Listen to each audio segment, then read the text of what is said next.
നമസ്കാരം. കശ്മീരിന്റെ മനോഹരമായ താഴ്വരകളെ രക്തം കൊണ്ട് നനച്ച പഹൽഗാം ഭീകരാക്രമണത്തിന്റെ നടുക്കുന്ന ഓർമ്മകൾക്ക് ഇക്കഴിഞ്ഞ ബുധനാഴ്ചയാണ് ഒരാണ്ട് തികഞ്ഞത്. 2025 ഏപ്രിൽ 22 പഹൽഗാമിന് സമീപമുള്ള ബൈസാൻ താഴ്വരയിൽ നടന്ന ഭീകരാക്രമണം ഭാരതത്തിന്റെ മനസ്സിൽ ഉണങ്ങാത്ത മുറിവായി ഇന്നും നിലനിൽക്കുന്നു. വിനോദസഞ്ചാരികളെ ലക്ഷ്യമിട്ട് ഭീകരർ നടത്തിയ ആ ക്രൂരമായ ആക്രമണത്തിൽ 26 നിരപരാധികളാണ് അന്ന് ദാരുണമായി കൊല്ലപ്പെട്ടത്. ഒരു വർഷം പിന്നിടുമ്പോൾ നഷ്ടപ്പെട്ട ജീവനുകൾക്ക് മുന്നിൽ പ്രാർത്ഥനയോടെ രാജ്യം നിൽക്കുന്നു. അതോടൊപ്പം തന്നെ ഭീകരതയുടെ ആ കരിനിഴലിൽ നിന്നും അതിജീവനം സാധ്യമാണെന്ന് തെളിയിച്ചുകൊണ്ട് സഞ്ചാരികളുടെ സാന്നിധ്യത്താൽ ഈ വിനോദസഞ്ചാര കേന്ദ്രം വീണ്ടും സജീവമാകുന്ന കാഴ്ചയാണ് ഇന്ന് പഹൽഗാമിൽ കാണാൻ സാധിക്കുന്നത്. പഹൽഗാം ഭീകരാക്രമണത്തിന്റെ വാർഷിക ദിനത്തിൽ തന്നെ 24 ഇസ്ലാമിക ഭീകരർ കൊല്ലപ്പെട്ടുവെന്ന വാർത്ത അധികമാരും അറിയാൻ വഴിയില്ല. നൈജീരിയയിലാണ് ഈ ഓപ്പറേഷൻ നടന്നത് എങ്കിലും ഭീകരർക്ക് നേരെ നൈജീരിയൻ സൈന്യം ഉപയോഗിച്ചത് ഇന്ത്യൻ നിർമ്മിത ആയുധങ്ങളും സാങ്കേതിക വിദ്യയുമായിരുന്നു. ആഫ്രിക്കൻ വൻകരയുടെ സാമ്പത്തിക സ്ഥിരാകേന്ദ്രമെന്ന് വിശേഷിക്കപ്പെടുന്ന നൈജീരിയ കഴിഞ്ഞ ഒരു പതിറ്റാണ്ടിലേറെയായി ഭീകരതയുടെ കരിനിഴലിലാണ്. വടക്ക് കിഴക്കൻ നൈജീരിയയിലെ ജനജീവിതം ദുസ്സഹമാക്കി സമാധാന അന്തരീക്ഷത്തെ തകർത്തെറിഞ്ഞുകൊണ്ട് ബോക്കോ ഹറാം, ISWAP തുടങ്ങിയ തീവ്രവാദ സംഘടനകൾ നടത്തുന്ന ആക്രമണ പരമ്പരകൾ ലോക ശ്രദ്ധയെ തന്നെ പലതവണ ഞെട്ടിച്ചിട്ടുണ്ട്.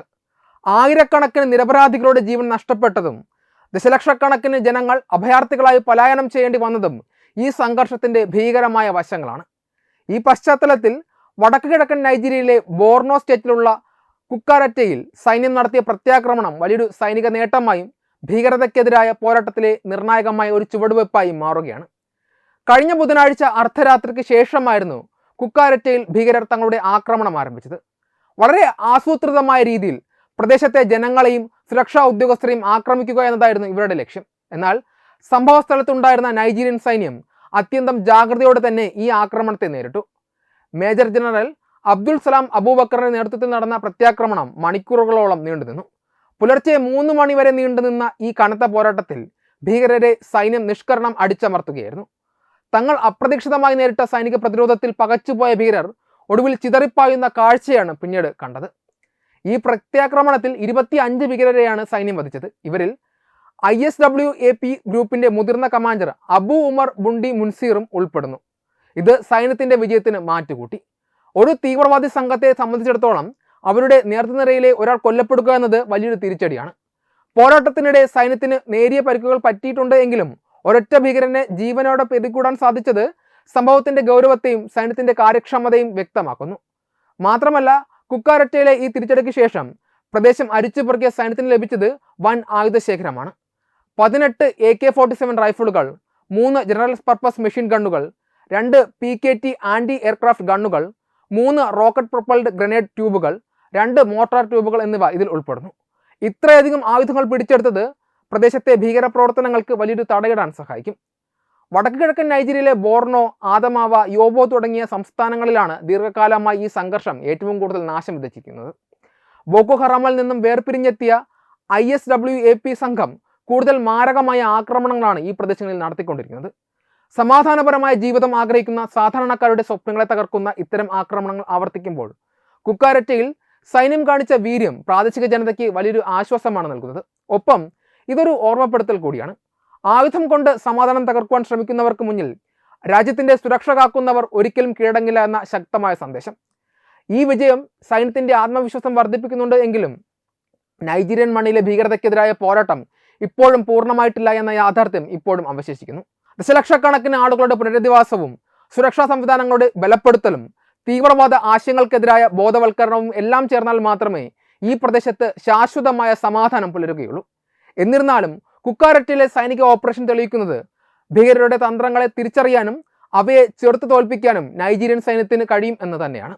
ഒരു മുതിർന്ന കമാൻഡറെയും കൂട്ടാളികളെയും വധിക്കാനായത് തീവ്രവാദ സംഘടനകൾക്കുള്ളിലെ ഉൾപോരിനെയും അവരുടെ തകർച്ചയെയും സൂചിപ്പിക്കുന്നതായും വിലയിരുത്താം. എന്തായാലും കുക്കാരറ്റയിലെ വിജയം ഭീകരതയുടെ കരിനിഴലിൽ നിന്ന് സമാധാനത്തിന്റെ പുതിയൊരു സൂര്യോദയത്തിലേക്ക് നൈജീരിയയ്ക്ക് വഴിയൊരുക്കുമെന്ന് പ്രത്യാശിക്കാം. ദീർഘകാലമായി ഭീകരവാദ ഭീഷണികളും ആഭ്യന്തര സുരക്ഷാ വെല്ലുവിളികളും നേരിടുന്ന നൈജീരിയ തങ്ങളുടെ പ്രതിരോധ സംവിധാനങ്ങൾ ആധുനികവൽക്കരിക്കുവാൻ വലിയ ശ്രമങ്ങളാണ് നടത്തിക്കൊണ്ടിരിക്കുന്നത്. ഈ സന്ദർഭത്തിലാണ് ഇന്ത്യയും നൈജീരിയയും തമ്മിലുള്ള പ്രതിരോധ സഹകരണം കൂടുതൽ ഊർജിതമാകുന്നത്. ഇരു രാജ്യങ്ങളും തമ്മിലുള്ള ഉഭയകക്ഷി ബന്ധം വെറും വ്യാപാരത്തിൽ മാത്രം ഒതുങ്ങുന്നതല്ല, മറിച്ച് വർഷങ്ങളായുള്ള സൈനിക പരിശീലനം, സാങ്കേതിക വിദ്യ കൈമാറ്റം, സംയുക്ത സുരക്ഷാ തന്ത്രങ്ങൾ എന്നിവയിൽ ഊന്നിയിട്ടുള്ളതാണ്. കഴിഞ്ഞ കുറേ വർഷങ്ങളായി നൈജീരിയ തങ്ങളുടെ പ്രതിരോധ ആവശ്യങ്ങൾക്കായി ഇന്ത്യയെ ഒരു പ്രധാന പങ്കാളിയായി കാണാൻ തുടങ്ങിയത് ഒരു വലിയ മാറ്റമാണ്. ഇരു രാജ്യങ്ങളും തമ്മിൽ പ്രതിരോധ മേഖലയിൽ വലിയൊരു കരാർ തന്നെ ഇതിനകം നിലവിലുണ്ട്. 2023 ഏകദേശം $1 ബില്യൺ പ്രതിരോധ സാമ്പത്തിക കരാറാണ് ഇരു രാജ്യങ്ങളും തമ്മിൽ ഒപ്പിട്ടത്. ഈ കരാറിന്റെ ഭാഗമായി ഇന്ത്യയുടെ തദ്ദേശീയമായി നിർമ്മിച്ച അത്യാധുനിക ആയുധങ്ങൾ, ഡ്രോണുകൾ, കവചിത വാഹനങ്ങൾ എന്നിവ നൈജീരിയയിലേക്ക് എത്തിക്കാനുള്ള താല്പര്യം അവർ പ്രകടിപ്പിച്ചു. ഇന്ത്യൻ നിർമ്മിത യുദ്ധവിമാനമായ തേജസ് വാങ്ങുന്നതിനെക്കുറിച്ചുള്ള ചർച്ചകളും ഇതിന്റെ ഭാഗമായി ഉയർന്നു വന്നിരുന്നു. ഈ ആയുധങ്ങൾ നേരിട്ട് ഭീകരർക്കെതിരെ ഉപയോഗിക്കുന്നതിനേക്കാൾ ഉപരിയായി നൈജീരിയയുടെ പ്രതിരോധ വ്യവസായത്തെ സ്വയം പര്യാപ്തമാക്കുക എന്നതാണ് ഇന്ത്യയുടെ പ്രധാന ലക്ഷ്യം. 2027 നൈജീരിയയുടെ പ്രതിരോധ ഉൽപ്പാദന മേഖലയിൽ 40% വരെ സ്വയം പര്യാപ്തത കൈവരിക്കുവാൻ ഇന്ത്യ സാങ്കേതികമായ സഹായങ്ങൾ നൽകുന്നുണ്ട് എന്നത് ശ്രദ്ധേയമായ കാര്യമാണ്. ഭീകരർക്കെതിരെ ഈ ആയുധങ്ങൾ ഉപയോഗിച്ചിട്ടുണ്ടോ എന്ന ചോദ്യം വളരെ പ്രസക്തമാണ്. ഇന്ത്യയും നൈജീരിയയും തമ്മിലുള്ള സഹകരണത്തിന്റെ വലിയൊരു ഭാഗം പരിശീലനമാണ്. 1960 മുതൽ നൈജീരിയൻ സൈനിക ഉദ്യോഗസ്ഥർ ഇന്ത്യയിലെ വിവിധ അക്കാദമികളിൽ പരിശീലനം നടത്തുന്നുണ്ട്. ഭീകരവാദ വിരുദ്ധ പോരാട്ടങ്ങൾ, സമുദ്ര സുരക്ഷ, തീവ്രവാദ വിരുദ്ധ തന്ത്രങ്ങൾ എന്നിവയിൽ ഇന്ത്യയുടെ വിദഗ്ധ സഹായം നൈജീരിയ സ്വീകരിക്കുന്നുമുണ്ട്. തങ്ങളുടെ സ്വന്തം മണ്ണിൽ നിർമ്മിച്ച ആയുധങ്ങളും ഉപകരണങ്ങളും ലഭ്യമാക്കുന്നതിലൂടെ നൈജീരിയൻ സൈന്യത്തിന്റെ മൊത്തത്തിലുള്ള പ്രവർത്തനക്ഷമത വർദ്ധിപ്പിക്കുവാൻ ഇന്ത്യ സഹായിക്കുന്നു. അതുകൊണ്ട് തന്നെ നേരിട്ടുള്ള ആയുധ യുദ്ധം എന്നതിനേക്കാൾ നൈജീരിയയുടെ സുരക്ഷാ അടിത്തറ ബലപ്പെടുത്തുന്നതിലാണ് ഇന്ത്യയുടെ ശ്രദ്ധ.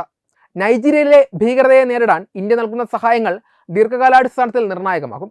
ആയുധങ്ങൾ വിൽക്കുന്ന ഒരു കച്ചവടക്കാരൻ എന്നതിലുപരി ഒരു തന്ത്രപരമായ പങ്കാളി എന്ന നിലയിലാണ് ഇന്ത്യ നിലകൊള്ളുന്നത്. ഭീകരതയ്ക്കെതിരായ പോരാട്ടത്തിൽ സാങ്കേതിക വിദ്യ, രഹസ്യാന്വേഷണ വിവരങ്ങൾ പങ്കിടൽ, സൈനിക പരിശീലനം എന്നിവയിൽ ഇന്ത്യ നൽകുന്ന പിന്തുണ നൈജീരിയൻ സൈന്യത്തിന് ആത്മവിശ്വാസം നൽകുന്നുണ്ട്. വടക്ക് കിഴക്കൻ നൈജീരിയയിലെ ഭീകരവാദത്തെ തുരത്തുവാൻ സൈന്യത്തിന് അത്യാധുനികമായ ആയുധങ്ങൾ മാത്രമല്ല, ശരിയായ തന്ത്രങ്ങളും മികച്ച പരിശീലനവും അത്യാവശ്യമാണ്. ഈ ആവശ്യങ്ങൾ നിറവേറ്റുവാൻ ഇന്ത്യയുടെ പങ്കാളിത്തം വലിയൊരു മാറ്റം കൊണ്ടുവരുമെന്ന് തന്നെയാണ് വിലയിരുത്തപ്പെടുന്നത്. ചുരുക്കത്തിൽ ഇരു രാജ്യങ്ങളും തമ്മിലുള്ള ഈ സഹകരണം വരും വർഷങ്ങളിൽ കൂടുതൽ ശക്തമാവുകയും ആഫ്രിക്കൻ ഭൂഖണ്ഡത്തിലെ സുരക്ഷാ സാഹചര്യങ്ങളിൽ ഇന്ത്യയുടെ സാന്നിധ്യം കൂടുതൽ വ്യക്തമാക്കപ്പെടുകയും ചെയ്യും. ഭീകരതയുടെ കടിനിഴലിൽ നിന്ന് സമാധാനത്തിലേക്കുള്ള നൈജീരിയയുടെ യാത്രയിൽ ഇന്ത്യയുടെ ഈ പിന്തുണ ഒരു കരുത്തുറ്റ കൈത്താങ്ങായി മാറും എന്നതിൽ സംശയമില്ല. ഭീകരവാദം എന്നത് ഏതെങ്കിലും ഒരു രാജ്യത്തിൻ്റെയോ അതിർത്തിയുടെയോ മാത്രം പ്രശ്നമല്ല, മറിച്ച് അത് മനുഷ്യരാശിക്ക് മുഴുവൻ ഭീഷണിയായ അതിരുകളില്ലാത്ത ഒരു മഹാമാരിയാണ്. പഹൽഗാം ഭീകരാക്രമണത്തിന്റെ വാർഷിക ദിനത്തിൽ തന്നെ നൈജീരിയയിൽ നടന്ന ശക്തമായ ഭീകരവിരുദ്ധ ഓപ്പറേഷൻ യാദൃച്ഛികമായ ഒരു കാലഗണന മാത്രമായി കാണാനാവില്ല, മറിച്ച് ഭീകരതയുടെ കെടുതികൾ അനുഭവിച്ചറിയുന്ന രാജ്യങ്ങൾക്കിടയിൽ രൂപപ്പെടുന്ന അലിഖിതമായ ഒരു ഐക്യദാർഢ്യത്തിന്റെ പ്രതീകമായി ഇതിനെ വിലയിരുത്താം. പഹൽഗാം സംഭവത്തിന്റെ വേദനയും നൈജീരിയയിലെ സൈനിക വിഷയത്തിന്റെ വീര്യവും ഒരേ സമയത്ത് ചർച്ചയാകുമ്പോൾ അത് ലോകത്തിന് നൽകുന്ന വലിയൊരു സന്ദേശമുണ്ട്. ഭീകരവാദികൾക്ക് ഒരിടത്തും ഒളിച്ചിരിക്കാൻ ഇടമില്ല എന്നും ജനാധിപത്യ രാജ്യങ്ങൾ തങ്ങളുടെ പരമാധികാരവും സമാധാനവും സംരക്ഷിക്കുവാൻ പ്രതിജ്ഞാബദ്ധമാണ് എന്നതാണത്. നൈജീരിയയുടെ ഭീകരവിരുദ്ധ ഓപ്പറേഷനെ ഇന്ത്യയുടെ നേരിട്ടുള്ള പ്രവർത്തനമായി കാണാനാകില്ല എങ്കിലും ഇന്ത്യ ഉയർത്തിപ്പിടിക്കുന്ന സീറോ ടോളറൻസ് അഥവാ ഭീകരതയോട് ഒട്ടും സന്ധി ചെയ്യാത്ത നയം ആഗോളതലത്തിൽ പ്രതിധ്വനിക്കുന്നുണ്ട് എന്നത് ഉറപ്പായ കാര്യമാണ്. ഇന്ത്യൻ വിദേശ നയത്തിന്റെ കാതലായ വശങ്ങളിൽ ഒന്ന് ഭീകരതയ്ക്കെതിരായ നിരന്തരമായ പോരാട്ടമാണ്. പഹൽഗാം പോലെയുള്ള സംഭവങ്ങൾ രാജ്യത്തിന് നൽകുന്ന മുറിവുകൾ ആഴത്തിലുള്ളതാണ്. ഇത്തരം ആക്രമണങ്ങൾക്കെതിരെ ഇന്ത്യ ലോകവേദികളിൽ സ്വീകരിക്കുന്ന നിലപാട് ഇന്ന് വലിയൊരു മാറ്റത്തിന് വഴിവെച്ചിട്ടുണ്ട്. പണ്ട് ഭീകരവാദം എന്നത് ചില രാജ്യങ്ങളുടെ മാത്രം ആഭ്യന്തര പ്രശ്നമായിട്ടാണ് പാശ്ചാത്യ ലോകം കണ്ടിരുന്നത് എങ്കിൽ ഇന്നത്തെ അവസ്ഥ മാറിക്കഴിഞ്ഞു. ഇന്ത്യയുടെ നയതന്ത്ര ഇടപെടലുകൾ വഴി ഭീകരത ഏത് രൂപത്തിലാണ് എങ്കിലും അത് ആഗോള സുരക്ഷയ്ക്ക് ഭീഷണിയാണെന്ന തിരിച്ചറിവ് നൈജീരിയയെ പോലെയുള്ള രാജ്യങ്ങളിലും കൂടുതൽ ശക്തമായിട്ടുണ്ട്. നൈജീരിയൻ സൈന്യം ISWAP പോലെയുള്ള ഭീകര സംഘടനകൾക്കെതിരെ നടത്തുന്ന ശക്തമായ പോരാട്ടം ഇന്ത്യയുടെ ഭീകരതയ്ക്കെതിരായ പൂജ്യം സഹിഷ്ണുത എന്ന നയവുമായി ആശയപരമായ ഒത്തുചേരൽ കാണിക്കുന്നുണ്ട്. ഇത്തരത്തിൽ ആഗോള ദക്ഷിണ രാജ്യങ്ങൾക്കിടയിൽ രൂപപ്പെടുന്ന സുരക്ഷാ സഹകരണം ഇന്ത്യയുടെ നയതന്ത്ര വിജയമായി തന്നെ കണക്കാക്കാം. പ്രതിരോധ മേഖലയിലെ ഉഭയകക്ഷി സഹകരണം ഇവിടെ എടുത്തു പറയേണ്ട ഒന്നാണ്. ഭീകരതയെ നേരിടാൻ കേവലം വാക്കുകൾ മാത്രം പോരാ, മറിച്ച് അത്യാധുനികമായ ആയുധങ്ങളും മികച്ച പരിശീലനവും അത്യാവശ്യമാണ് എന്ന് നൈജീരിയ പോലുള്ള രാജ്യങ്ങൾ തിരിച്ചറിയുന്നുണ്ട്. ഇന്ത്യയുമായി നൈജീരിയ ഏർപ്പെട്ട പ്രതിരോധ കരാറുകളും ഇന്ത്യൻ നിർമ്മിത ആയുധങ്ങളുടെയും സാങ്കേതിക വിദ്യകളുടെയും ലഭ്യതയും ഇതിന്റെ ഭാഗമാണ്. പഹൽഗാമിലെ സ്മരണകൾ നമുക്ക് നൽകുന്ന ഊർജം ഇത്തരം ഭീകരവിരുദ്ധ ഓപ്പറേഷനുകളിൽ മറ്റ് രാജ്യങ്ങൾക്ക് പിന്തുണ നൽകുവാനും അവരുമായി അറിവ് പങ്കുവയ്ക്കുവാനും ഇന്ത്യയെ പ്രേരിപ്പിക്കുന്നു. ഇന്ത്യയുടെ പ്രതിരോധ കയറ്റുമതിയും നൈജീരിയയുടെ ഭീകരവിരുദ്ധ പോരാട്ടങ്ങളും തമ്മിൽ നേരിട്ടല്ലെങ്കിലും ഒരു തന്ത്രപരമായ പങ്കാളിത്തം രൂപപ്പെടുന്നുണ്ട്. അതായത് നൈജീരിയയിൽ ഭീകരർക്കെതിരെ നടക്കുന്ന ഓപ്പറേഷനുകൾ ഇന്ത്യയുടെ നേരിട്ടുള്ള പങ്കാളിത്തമില്ല എങ്കിലും ഇന്ത്യ വളർത്തിയെടുക്കുന്ന ആഗോള ഭീകരവിരുദ്ധ പ്രതിരോധ ശൃംഖലയുടെ ഒരു ഭാഗമായി ഇതിനെ നിരീക്ഷിക്കാൻ സാധിക്കും. ഈ കാലഘട്ടത്തിൽ ഭീകരതയുടെ ആശയങ്ങൾ അതിവേഗം അതിർത്തികൾ കടക്കുന്നു. അഫ്ഗാനിസ്ഥാനിൽ നിന്ന് തീവ്രവാദം ആഫ്രിക്കൻ രാജ്യങ്ങളിലേക്ക് പടരുന്നു എന്ന് നാം കാണുന്നു. ഈ സാഹചര്യത്തിൽ ഇന്ത്യയുടെ സുരക്ഷാ തന്ത്രങ്ങൾ കേവലം കശ്മീരിൽ മാത്രം ഒതുങ്ങുന്നില്ല. ഭീകരതയുടെ ഉത്ഭവം എവിടെയാണെങ്കിലും അത് ലോകത്തിന്റെ ഏത് കോണിലായാലും അതിനെതിരായ പോരാട്ടത്തിൽ ഇന്ത്യ ഒരു മുൻനിര ശക്തിയായി മാറിക്കഴിഞ്ഞു. പഹൽഗാം വാർഷികത്തിൽ നൈജീരിയയിൽ നടന്ന ഓപ്പറേഷൻ കാണിക്കുന്നത് ഭീകരതയ്ക്കെതിരെ ആഗോളതലത്തിൽ നടക്കുന്ന പ്രതിരോധത്തിന്റെ ഒരേ സ്വരത്തിലുള്ള പ്രകടനമാണ്. ഭീകരവാദികൾക്ക് ഒരിടത്തും സുരക്ഷിത താവളങ്ങൾ അനുവദിക്കില്ല എന്ന ഇന്ത്യൻ നിലപാടിന്റെ പ്രായോഗികമായ പ്രതിഫലനമാണ് ലോകമെമ്പാടുമുള്ള ഇത്തരം സൈനിക നടപടികൾ. അവസാനമായി പഹൽഗാം പോലെയുള്ള ദുരന്തങ്ങളുടെ വാർഷികങ്ങൾ നമ്മെ ഓർമ്മിപ്പിക്കുന്നത് നഷ്ടപ്പെട്ട ജീവനുകളെക്കുറിച്ചും അതിലുപരി ഭീകരത എന്ന വിപത്തിനെ തുടച്ചു നീക്കാനുള്ള ദൃഢനിശ്ചയത്തെക്കുറിച്ചുമാണ്. നൈജീരിയയിലെ സൈനിക വിജയം ആ ലക്ഷ്യത്തിലേക്കുള്ള വലിയൊരു കാൽവെപ്പാണ്. ഇന്ത്യ ലോകത്തിന് നൽകുന്ന സന്ദേശം വളരെ വ്യക്തമാണ്. ഭീകരവാദം ജനാധിപത്യത്തിന് വെല്ലുവിളിയാണ്. ആ വെല്ലുവിളിയെ നേരിടാൻ ലോകരാജ്യങ്ങൾ കൈകോർക്കണം. ഇന്ത്യയുടെ പ്രതിരോധ സഹകരണവും നയതന്ത്ര ഇടപെടലുകളും നൈജീരിയ പോലെയുള്ള രാജ്യങ്ങൾക്ക് ലഭിക്കുന്ന ആത്മവിശ്വാസം ആഗോളതലത്തിൽ ഭീകരതയ്ക്കെതിരായ പോരാട്ടം ശക്തമാക്കാൻ സഹായിക്കും. പഹൽഗാം വാർഷികത്തിലെ ഈ യാദൃശ്ചികത ഭീകരതയ്ക്കെതിരായ പോരാട്ടത്തിൽ ഇന്ത്യ ഒറ്റയ്ക്കല്ല എന്നും ഇന്ത്യയുടെ ആശയങ്ങളും നിലപാടുകളും ലോകമെമ്പാടുമുള്ള സ്വാതന്ത്ര്യപ്രേമികളായ രാജ്യങ്ങൾ പിന്തുടരുന്നുണ്ടെന്നും ഉള്ളതിൻ്റെ തെളിവാണിത്. ഭീകരതയുടെ ഇരുണ്ട നിഴലുകൾക്ക് മുകളിൽ സമാധാനത്തിന്റെ വെളിച്ചം നിറയ്ക്കുവാൻ ഇത്തരം കൂട്ടായ ശ്രമങ്ങൾ ഇനിയും ആവശ്യമാണ്. വെബ് ഡെസ്ക് തത്തുമൈ ന്യൂസ്. വിട്ടുവീഴ്ചയില്ലാത്ത നിലപാടുകളുമായി ദേശീയതയുടെയും സമാജത്തിൻ്റെയും ശാക്തീകരണത്തിനു വേണ്ടി തത്തുമൈയുടെ ജൈത്രയാത്ര തുടരുകയാണ്. യൂട്യൂബിൽ മാത്രം തത്തുമൈക്ക് 10 ലക്ഷം സബ്സ്ക്രൈബേഴ്സിലേക്ക് എത്താൻ ഏതാനും ചുവടുകൾ മാത്രമാണ് ബാക്കി. മറ്റ് സോഷ്യൽ മീഡിയ പ്ലാറ്റ്ഫോമുകളിലും തത്തുമൈയുടെ നിറസാന്നിധ്യം തുടരുകയാണ്. ഈ അവസരത്തിൽ ഞങ്ങൾക്ക് നിങ്ങളോടുള്ള അഭ്യർത്ഥന ഞങ്ങളോടൊപ്പം നിൽക്കുക എന്നുള്ളതാണ്. നിങ്ങൾ ഉപയോഗിക്കുന്ന ഏത് സോഷ്യൽ മീഡിയ പ്ലാറ്റ്ഫോം ആണെങ്കിലും ഞങ്ങളുടെ വരിക്കാരാകുക, ഞങ്ങളെ സബ്സ്ക്രൈബ് ചെയ്യുക, നിങ്ങളുടെ സുഹൃത്തുക്കളിലേക്ക് തത്തുമൈയുടെ ഈ സന്ദേശം പ്രചരിപ്പിക്കുക. ഞങ്ങളോടൊപ്പം നിൽക്കൂ, രാഷ്ട്രത്തോടൊപ്പം നിൽക്കൂ, ദേശീയതയ്ക്കൊപ്പം സഞ്ചരിക്കൂ.